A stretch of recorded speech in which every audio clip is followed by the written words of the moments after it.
The story begins in the London sewer, where Arthur and George are doing a detailed inspection. Arthur has been doing this for a long time and even seems to enjoy the job, much to George's surprise, who is only there because of community service.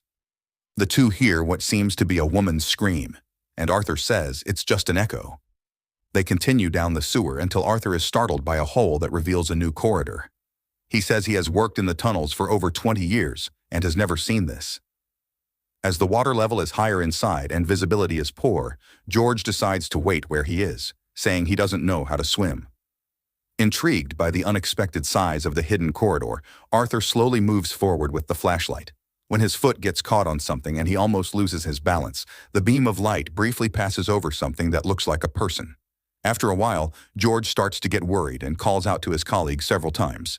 Getting no response, he decides to enter the tunnel to look for him, but still thinks Arthur might be playing a prank on him. It is then that he hears a woman screaming, this time quite clearly. As he walks towards the sound, we see a shadow passing on the other side of the corridor. George finds Arthur lying on the ground in shock. He tries to ask what he saw that was so frightening, but his colleague cannot even respond. Suddenly, a girl who seems to have been attacked emerges from the darkness. She gives one last scream before being violently pulled away. Then we meet a young German woman named Kate, who is at a work event looking for her friend Gemma. One of her colleagues is a man named Guy, who insists on flirting with her and doesn't take a hint even with her rude responses. Then Kate finds another colleague and shares a secret. She found out that actor George Clooney is in London. Gemma even found out which party he is going to today and managed to get VIP invites to the club. Kate confesses that she hopes to get an autograph, and who knows, maybe something more. But then her friends inform her that Gemma has already left. Kate is disappointed, but doesn't give up on the plan and decides to go to the party alone. As it is difficult to find a free taxi, she goes to withdraw cash for the subway, and a man sitting on the street asks her for a coin. With sarcasm, she replies that only bills come out of the ATM, and if he wants coins, he should have sat next to a payphone. Soon, fate punishes Kate for her rudeness, as the machine that dispenses subway tickets does not accept large notes. A young homeless woman with a dog notices Kate's urgency and informs her that she has tickets for sale. Each one costs less than £2, but Kate is so grateful that she offers 20. Going down to the platform, she sees that the last train is coming in 8 minutes and takes the opportunity to have a few sips of her drink. Then she leans her head back to rest a little and ends up falling asleep. When she wakes up, there is no one left on the platform, and the monitor is off. Going up to the turnstiles, she sees that the station has closed with her inside. No one answers when she screams and shakes the gate. Furthermore, her phone's battery has died, and she cannot inform her friends that she is trapped. Panic is starting to set in when she hears a train arriving and rushes down to board, not noticing the person who entered the back car very quickly.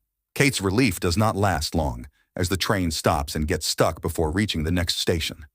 Annoyed, she crosses the cars to the motorman's cabin and starts banging on the door. On the other side, we see that he is not in a condition to attend to her, as he has just been attacked by something or someone. The lights go out suddenly, and Kate sees a man with a flashlight in the last car. Thinking he is a subway worker, she walks over to him and starts complaining about being locked in. Seeing that the man does not respond and is taking steps towards her, she lies that her boyfriend is nearby and tries to run, but ends up tripping. When the man gets close to her, Kate is relieved to see that it is her colleague, Guy. He laughs and turns on the lights, saying it was just a prank. But things start to get serious when Kate realizes that he has been following her this whole time. Her fears are confirmed when he starts making disrespectful advances and even unzips to show off his skills.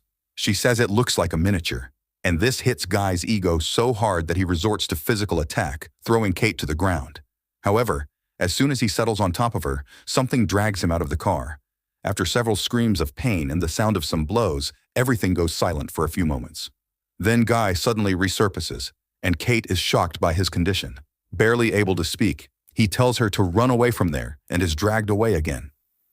Kate takes off running through the cars and hides in the back cabin. A few seconds later, she hears the mysterious attacker approaching and sees his shadow beneath the door. With little choice, she exits through the back door and runs along the tracks to the platform.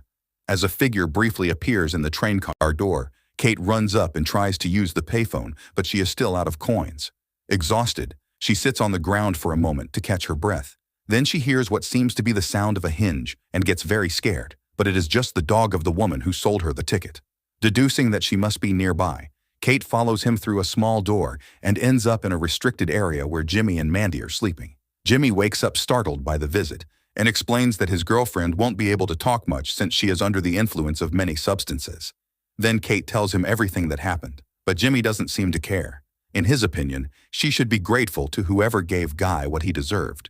He also says the only guard is the one who stays in the control room, but Jimmy explains that he can't interfere with him because there is a sort of agreement. As long as the homeless don't bother the guard leaves the homeless in peace. Kate is indignant to see that Jimmy won't do anything and pretends not to hear when he offers a sleeping bag for her to spend the night there with them. She offers £50 for Jimmy to take her to the guard, and this quickly changes his mind. As the two walk to the control room, Mandy wakes up to the noise of the huge rats that have spread through the station. Seeing her dog Ray among them, she runs to get him out of there, but suddenly stops, a look of terror on her face, and lets out a blood-curdling scream. The other two are too far away at this point and do not hear anything. Jimmy is talking about the winter shelter and the difficulty of finding a spot when Kate interrupts him. She says she doesn't want to hear about his problems while there is a maniac on the loose, and the priority now is to talk to the guard. A little offended, Jimmy comments that she is very rude and selfish. Before she can retort, someone starts calling her name, and she recognizes the voice. Guy is sobbing and dragging himself along the side of the tracks with great difficulty. Kate asks Jimmy to get him out of there, but he doesn't want to help someone who grabs others by force. She offers another £50, and Jimmy angrily accepts, cursing Guy the whole way as he walks over to him. But then he sees that the other is really badly injured and begins to be more committed to the rescue. Kate helps him lift Guy, and they lay him on the platform. At that moment, Ray appears near them, and Kate sees that there are bloodstains on his fur. Jimmy panics and runs away, but Mandy is no longer where he left her. There is a trail of blood on the floor of the station, which goes through the closed gate until now. Jimmy tries to follow it, but he can't find his girlfriend and becomes desperate. Still caring for Guy, Kate notices an emergency button on the wall and begins to press it. In the control room, guard Roger rolls his eyes when the call interrupts his crossword puzzle. Kate cheers upon hearing his voice and explains that someone is on the brink of death. Suspicious, Roger asks if she is one of the homeless, and Kate waves to the camera, showing that she is not. However, the guard says that he doesn't see anyone injured and tells her to bring Guy to where the camera can see him, as he doesn't want to waste time on the ramblings and madness of homeless people. When Kate goes to get him, she discovers that he has already succumbed. Enraged, she drags the body to the middle of the platform and starts shouting, asking if a murder is enough to make the guard move. All of Roger's arrogance disappears when he realizes the enormous problem on his hands. And when he turns in his chair, the control room is full of rats. Roger tries to scare the critters away, and then his head is grabbed by someone who appears to be covered in wounds. Through the emergency intercom, Kate hears the guard's final moments and understands that this hope is gone. Roger is dragged over the rats, and Kate looks for Jimmy to see if there is another guard at the next station. He is very agitated, as he has injected something to numb his pain, but he eventually agrees to go with her. While Guy is being dragged down the left tunnel, the two enter the right one and begin the walk. When they reach the middle of the tunnel, Kate hears a noise, and Jimmy says a train is coming. They run until they reach a lateral platform, and Kate is distressed to see that the train is stopping. Jimmy says any driver would stop upon seeing two people on the tracks, but Kate thinks it's safer to assume that whoever is driving that train is the murderer. Hearing this, Jimmy says he wants to confront the man who attacked Mandy and tells Kate to run away with the dog. She obeys him, but changes her mind when she hears him get into the train yelling threats.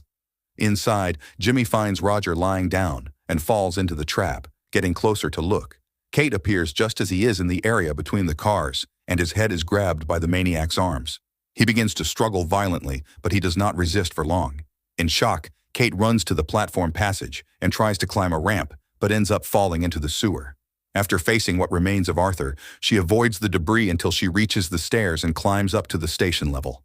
Arriving at what seems to be an archive area, she runs from room to room trying to find someone, and then the lights go out suddenly. She still has the flashlight, but she knows the beam of light will show the maniac where she is. Therefore, she crouches behind a pile of boxes and turns off the flashlight, waiting. After a few moments of complete silence, she turns it back on and illuminates the maniac's face right in front of her. Everything goes dark, and then we see the maniac entering a kind of cell where he begins to dissect one of his recent victims. Coming out of there, he goes to an area with several cages partially submerged in the sewer, and we see George trapped in one of them. When poked, he grumbles that he is still alive. Then the maniac moves to the next cage and finds a dead person, which he takes with him upstairs. After he leaves, we see that Kate is trapped in one of the cages. She starts talking to George, and he tells her to ignore the screams coming from upstairs from time to time. Suddenly, he gets startled by something touching his leg. Seeing that it is nothing serious, George calms down again. But Kate notices that if it wasn't there before, then there must be a passage at the bottom of the bars. If George can squeeze out, he could reach the cage that is open. However, he says he doesn't know how to swim and doesn't want to try such a plan. Then she holds her breath and dives, while George watches, full of expectation. Kate resurfaces inside the adjacent cage, proving her theory. Much more excited, George says that only one more is left. However, the maniac appears at the door just as she is diving. George pretends to be dead to distract him, and does his best not to react when being poked. Kate manages to get out through the open cage and finds her own shoe lying on the floor. When the murderer applies more force and George begins to scream, she shoves the heel of the shoe right into his eye. As he screams and writhes in pain, she opens the cage and frees George. Despite the initial cowardice, he turns out to be a gentleman during the escape, lending her his jacket and covering Kate's eye when they come across the remains of a previous victim. Then the two cross several passages and reach a wing of an abandoned hospital. One of the doors indicates that it is the operating room, but inside there are only cribs and some creepy toys that share the shelf with fetuses. In the next room, Mandy is tied to a chair and covered in blood. Kate asks George to check if she is still alive, but his cowardice resurfaces at that moment. Lacking the courage to get too close, he shakes Mandy's foot and concludes that she is gone. Kate leaves crying and nearly breaks down, saying this is all her fault. If she hadn't pushed Jimmy away from Mandy, she would still be alive now. George tries to calm her down, fearing that her screams will attract danger. He says he has a daughter and really wants to see her again. Kate can still do the right thing if she helps him get out of this alive. As he says all this, Mandy starts to lift her head, making a huge effort to grab their attention and plead for help, but the two leave without looking at her again. Reaching a door with the exit sign, they are startled to find a solid wall when they open it.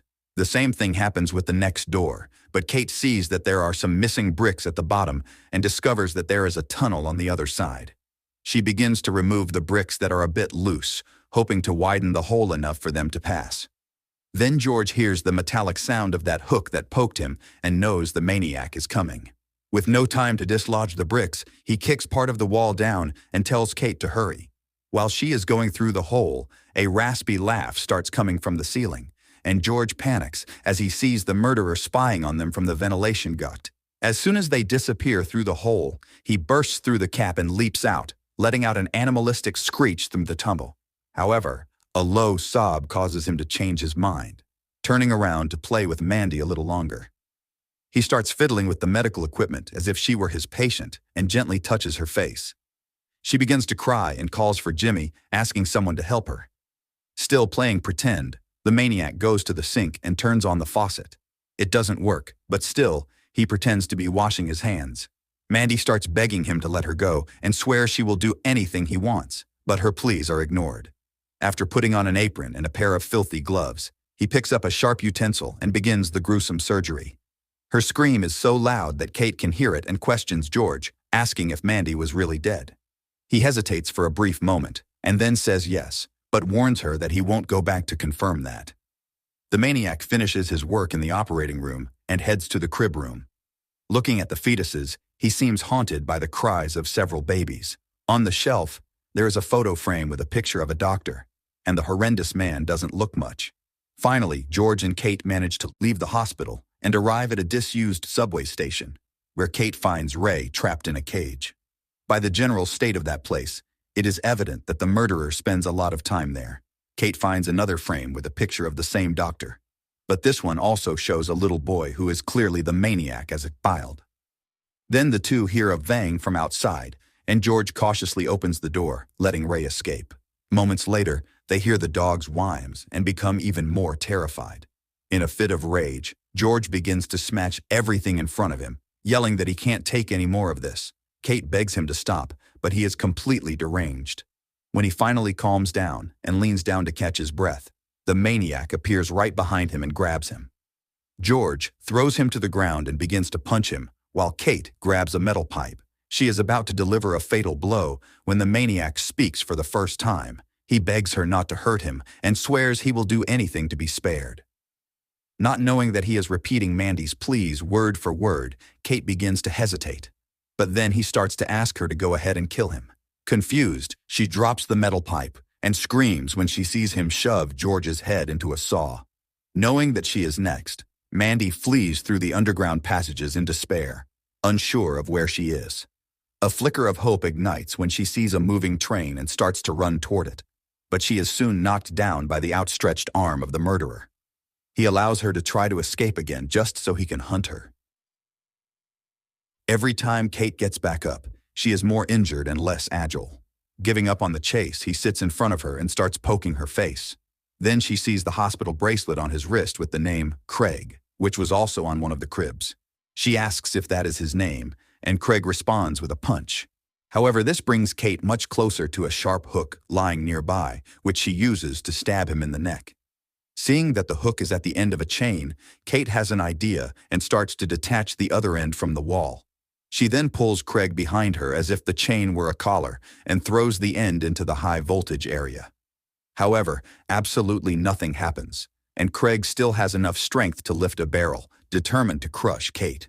Fortunately, another train arrives and runs over the chain, further opening his neck. Craig begins to shriek and falls to the ground, still trying to breathe. Kate watches his agony until she sees that he has stopped moving. With much effort, she walks along the tracks to reach a brightly lit platform, realizing that it is the same one where she was trapped at the start of her saga. Totally filthy and disheveled, she sits on the ground to rest, and soon Ray comes to sit on her lap. It is now morning, and people are arriving to catch the subway. Thinking Kate is homeless, a well-dressed gentleman leaves some coins for her, which makes her burst into hysterical laughter.